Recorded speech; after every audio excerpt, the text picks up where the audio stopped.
Better Call Saul Season 6 is the final season of the critically acclaimed show.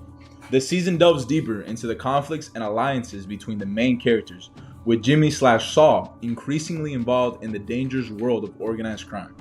The rivalry between Gus Fring and the Salamancas intensifies, leading to several high-stakes confrontations and a power struggle within the criminal underworld. Kim Wexler's professional and personal life takes a darker turn as she becomes more entangled in Jimmy/Saul's criminal dealings. Mike Ehrmantraut's loyalties are tested as he navigates a complex and often brutal world of drug cartels. The season builds towards an inevitable confrontation between the main characters, setting the stage for the events of Breaking Bad.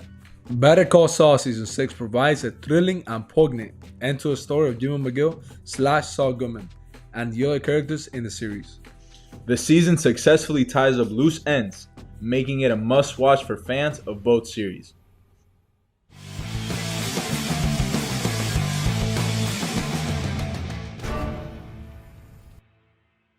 Hey, what's going on, guys? So today we're going to be reviewing the last season of Better Call Saul, Season 6. Obviously, this video, like always, contains spoilers.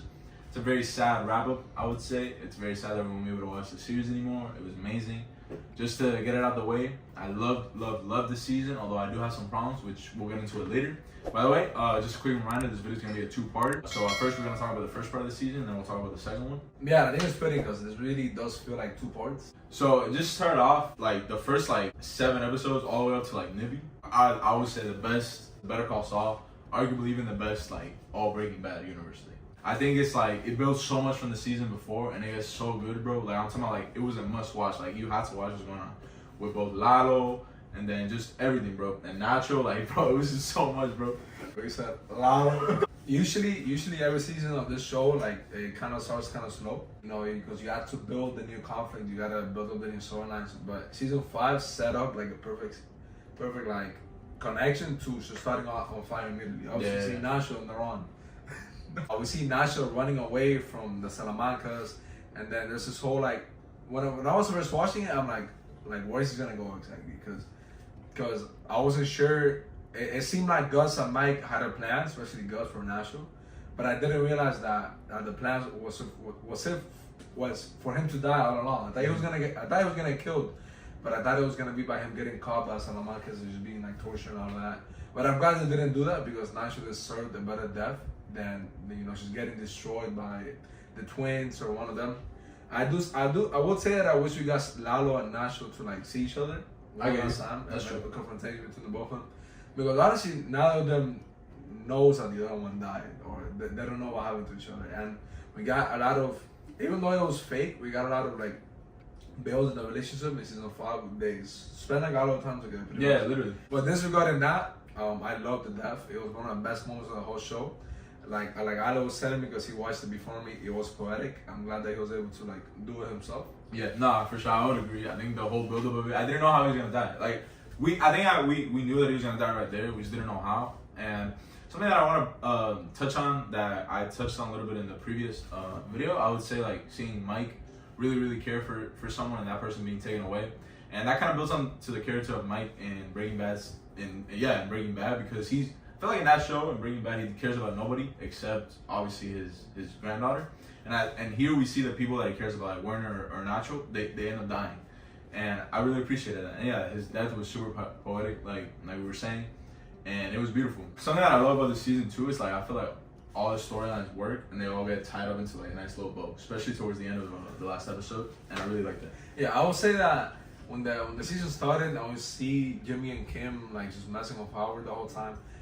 I thought it was funny, but I'm I don't know how I feel about it. It's funny because I feel that was probably the least interesting story. Yeah, exactly. Because the cartel was oh my goodness, what's gonna happen? When is Lalo gonna show up? And that's another thing that it took a bit for Lalo to finally appear. So that kind of made it better when he finally did. It's funny because I saw him in Germany. I'm like, bro, what is this guy doing in Germany? This doesn't make any sense. But then you kind of see Lalo's really smart. He was able to talk to one of his wife, and I was kind of worried that he was gonna kill her because he didn't deserve that at all. But thankfully, he didn't. And then he ended up confronting the Russian guy, and I saw the Russian guy, I'm like, bro, who is that? But then I was like, oh, that makes sense. So I'm glad the way that somebody from season 4 that we never saw we're gonna see again, kind of got brought back. Talking a bit more with the Jimmy and Kim thing. This is the first season that I was like, damn, bro, I can't be on board with this. It's too much. Even though, because Howard starts becoming a bit likable. You feel bad for him. Like, he has overcome so much in the seasons. Yeah, I think in season 1, that was the only time that we were like, damn, like I really don't like Howard. But once we understood that it was mostly Chuck being like the bad person and Howard just being like a guy, like we always say, I think it really sucks that he's being treated this badly by them for seemingly no reason. You know what I'm saying? Yeah, because they said it was to get the money and everything, but honestly, they don't really need the money. I think they were just doing it to do it at that point. I think they really liked it. But with the whole Howard thing, yeah, it really sucks because like obviously we know that Howard, he ends up saying like, oh, my life's been terrible. I'm super close to getting a divorce. You guys are messing up my professional life and also my personal life. So we see him like basically like you're basically kinging a guy while he's down, and you just feel super bad for him. And then I guess for the reveal that Lalo comes into the room and then he kills Howard like straight up. One of the most just unexpected, incredible, like just probably one of the best things I've ever seen on TV. It was so shocking. I was literally like, oh my goodness, oh my goodness, oh my goodness. I literally texted this dude. I was like, bro, oh my goodness, I cannot believe what just happened. I didn't see that coming at all. I didn't expect that. I had no idea where Howard was even gonna go, like the character of Howard, but I was like, oh my gosh, bro. Yeah, the reaction that Jimmy and Kim give is one of the most like that felt real, bro. That felt like you said, like that felt like the reaction of the audience. We saw it on their faces. Dude, I was like, oh my goodness. I had to like take a pause, because it was so random the way he just shot him. Like, he just shot him. He just killed him. We see a character that I saw somebody make a great point of this. A character that to us has been so important. Has been a main character since day one.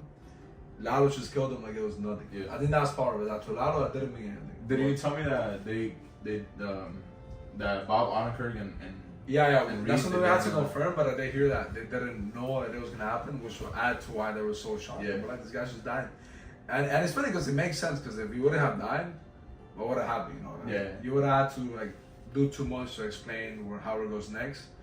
But in the moment, you're not thinking about it. In the moment, you're just like, oh damn, you just saw this kind of funny scene of how he's just getting embarrassed and everything. Everybody getting dunked on is insane. But yeah, man, that was one of the most shocking things I've ever seen on TV, so I definitely agree on that. We also found out a little bit about Kim with the backstory that she's always kind of been like this. With her mom was kind of like that, and she's always been like this too. So I can see why she's so into a guy like Jimmy, because she's kind of like that too, and that's kind of what leads to their breakup. I guess we can talk about a little bit about that since we were talking about Kim and Jimmy. Yeah, they end up breaking up because they're obviously not good for each other. They push each other to be the worst versions of themselves, and you never want that in a relationship. Saul / Jimmy was bringing out the worst in Kim, and then Kim, instead of pulling him out like she was in the other seasons, she's the one that ended up falling. And that's something that we usually see in real life. But if Kim ever thought that she was gonna like completely change Jimmy to her side, you know, she was lying to herself, but we kind of saw it.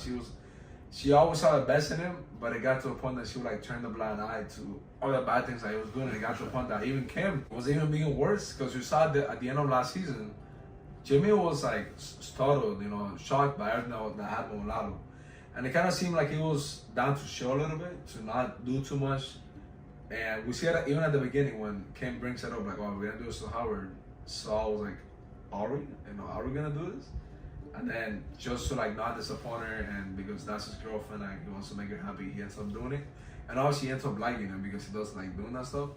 But it's crazy how Kim is the one that made the mastermind behind this plan specifically. So the last two episodes. You can talk about it. So and then after that, like humongous shock of a death, we see finally the confrontation between Gus and Lalo, and we should see both of them maneuvering things, you know, trying to get the upper hand on the other person.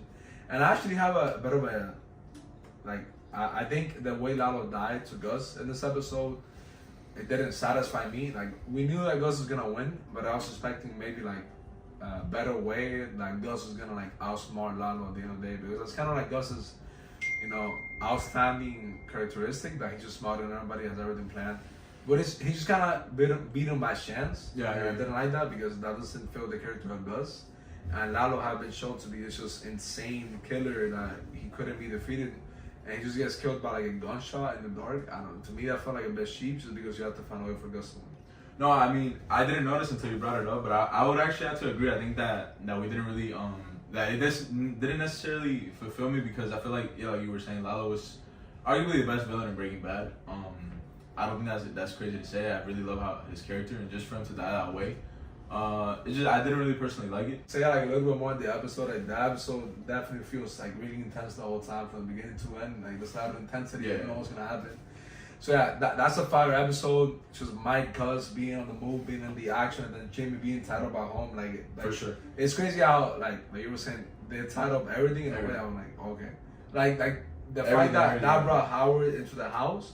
Said okay, then I understand why we did all this thing to con him and everything. All because perfect. Because I feel like Breaking Bad, that was more like one storyline. This is like four. You got Mike, you got Gus, you got Nacho, Jimmy.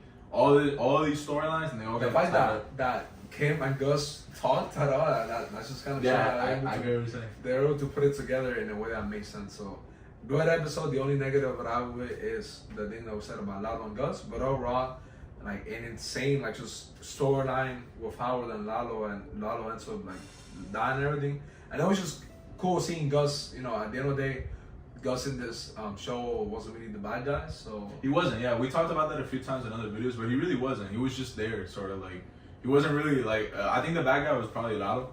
Yeah, I will say that antagonist was Lalo. Yeah. So in the next video, we're gonna talk a little bit about the second part.